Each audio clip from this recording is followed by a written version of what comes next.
අද අපි බලමු ලෝකේ ඉන්න වේගවත්ම පක්ෂීන් වර්ග 10 කවුද කියලා.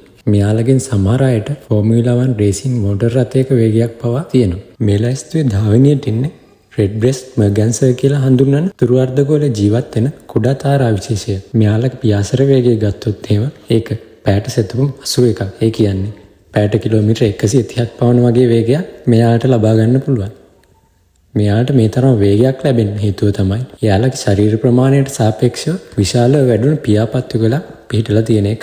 9 වෙනි ස්ථානය ගන්නේ ස්පර්වින් ගූස් කියලා හඳුන්වන අප්‍රිකානු මහද්වීපයේ තෙත්බිම් ආශ්‍රිතව ජීවත් වෙන මෙන්න මේ කුරුළු විශේෂය. මෙයාලා මීටරයක් වගේ විශාලව වර්ධනය වෙන තරමක් විශාල පක්ෂ විශේෂයක්. ඒ වගේම මෙයාලගේ විහිදුණු පියාපත්තු ගල මීටර 2ක් වගේ ප්‍රමාණයක් වර්ධනය වෙනවා. මෙයාලට පියාසර කිරීමේදී පැයට කිලෝමීටර් 140ක උපරිම වේගයක් අත් කරගන්න පුළුවන්. 8 වෙනි ස්ථානයේ ඉන්නේ ෆ්‍රයිගේට් බර්ඩ් කියලා හඳුන්වන මෙන්න මේ පක්ෂි විශේෂය. මෙයාලට පැයට කිලෝමීටර් 150ක උපරිම පියාසර වේගයක් තියෙනවා. මෙයාලා පැසිෆික් සාගරයේ, ඇට්ලාන්ටික් සාගරයේ සහ ඉන්දියන් සාගරයේ ආශ්‍රිතව ජීවත් වෙන මුහුදුබඩ පක්ෂි විශේෂයක්.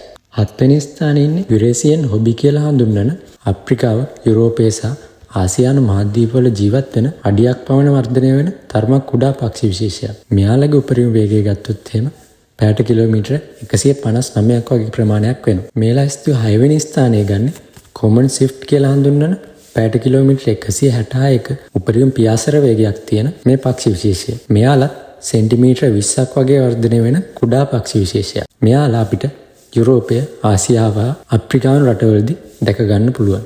5 වෙනි ස්ථානයේ ඉන්නේ වයිට් ට්‍රෝට් නිරල් ට්‍රේල් කියලා හඳුන්වන ඉන්දියාව, දකුණු ආසියාව හා ඕස්ට්‍රේලියානු මහද්වීපයේ ජීවත් වෙන මෙන්න මේ පක්ෂි විශේෂය. මෙයාලා සම්බන්ධ වැදගත්ම කරුණ තමයි මෙයාලට පැයට කිලෝමීටර් 170ක වගේ වේගයකින් තිරස්ව ආසෙ පියාඹන්න පුළුවන්. ඒ කියන්නේ මෙතන ඉඳන් ඉදිරියට ඉන්න පක්ෂීන් ගත්තොත් එහෙම එයාලට ඉතා විශාල වේග පරාසයන් තිබුණත් ඒවා ගණනය කරලා තියෙන්නේ හස ඉහළ ඉඳලා පහළට පියාඹනකොට. ඒ කියන්නේ ගුරුත්වාකර්ෂණ බලය ඔස්සේ පහළට එනකොට ලබා ගන්න පුළුවන් උපරිම වේගයන් සලකලා. ඒ නිසා මේ පක්ෂියා එක්තරා විදිහකට ලෝකේ ඉන්න තිරස්ව පියාසර කර හැකි විශාලතම වේගයක් තියෙන පක්ෂි විශේෂය කියලා අපිට හඳුන්වන්න පුළුවන්. 4 වෙනි ස්ථානයේ ඉන්නේ ගය ෆැල්කොන් කියලා හඳුන්වන ෆැල්කොන් උපවිශේෂය. මෙයාලට ඉහළ හසේ ඉඳලා පහළට එනකොට පැයට කිලෝමීටර් 190 210ක් වගේ ඉතා විශාල වේගයක් ලබා ගන්න පුළුවන්. ඒ වගේම මෙයාලට තිරස්ව පියාසර කරනකොට ලබා ගන්න පුළුවන් උපරිම වේගය පැයට කිලෝමීටර් 80ක් 100ක් වගේ ප්‍රමාණයක් වෙනවා. මෙයාලා තමයි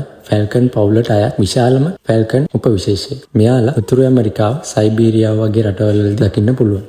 ගෝල්ඩන් ඊගල් තමයි මේ ලයිස්තුවේ 3 වෙනියට ඉන්නේ. එයාලට උඩුගුවෙන් ඉඳලා පහළට එනකොට පැයට කිලෝමීටර් 320ක වගේ උපරිම වේගයක් ළඟා කරගන්න පුළුවන්. ඒ වගේම මෙයාලට තිරස්ව පියාසර කරන්න පුළුවන් උපරිම වේගය ගත්තොත් එහෙම ඒක වෙන්නේ පැයට කිලෝමීටර් 130ක් වගේ යගයක්. මෙයාලා උතුරු අර්ධගෝලයේ පුරා ඉතා පුළුල් විදියට ව්‍යාප්ත වෙලා තියෙනවා. මේ ලයිස්තුවේ දෙවනියට ඉන්නේ සේකර් ෆැල්කොන් කියලා හඳුන්වන ෆැල්කන් පවුලටම අයත් තවත් උපවිශේෂයක්. මෙයාලට ගෝල්ඩන් ඊගල්ලට සමානවම පැයට කිලෝමීටර් 320ක වගේ වේගයක් ලබා ගන්න පුළුවන්. ඒ වගේම මෙයාලගේ තිරස් පියාසර වේගය ගත්තොත් එහෙම ඒක පැයට කිලෝමීටර් 150ක් වගේ යගයක් ගන්නවා. මේ ලයිස්තුවේ පළවෙනියට ඉන්නේ වල් හැමෝම දන්න පෙරිග්‍රීන් ෆැල්කොන් කියලා හඳුන්වන පක්ෂි විශේෂය. මෙයාලට ආසේ ඉහළ ඉඳලා ගුරුත්වාකර්ෂණ බලය ඔස්සේ පහළට එනකොට පැයට කිලෝමීටර් 390ක් වගේ ඉතා ඉහළ පියාසර වේගයක් ලබා ගන්න පුළුවන්. මේක මෙයාලා දඩයම් කරනකොට විශේෂයෙන්ම දැක ගන්න පුළුවන්. මෙයාලගේ වේගය ගත්තොත් එහෙම ඒක ෆෝමියුලා රේසින් රථයක වේගයට සමානම වේගයක් ගන්න. ඒ නිසා මෙයා දඩයම් කරන්න ගත්තොත් එහෙම එයාගේ දඩයමින් බේරෙන එක නම් ඉතාම අමාරු දෙයක්. ඒ වුණාට මෙයාට තිරස්ව පියාසර කරන්න පුළුවන් වේගය ගත්තොත් එහෙම ඒක වෙන්නේ උපරිම පැයට කිලෝමීටර් 90ක් වගේ ප්‍රමාණයක්. ඉතින් යාළුවනේ අද වීඩියෝ එක හොඳයි කියලා හිතෙනවා නම් දිගටම මේ වගේ වීඩියෝ බලන්න අපිත් එක්ක දිගටම එකතු වෙලා ඉන්න.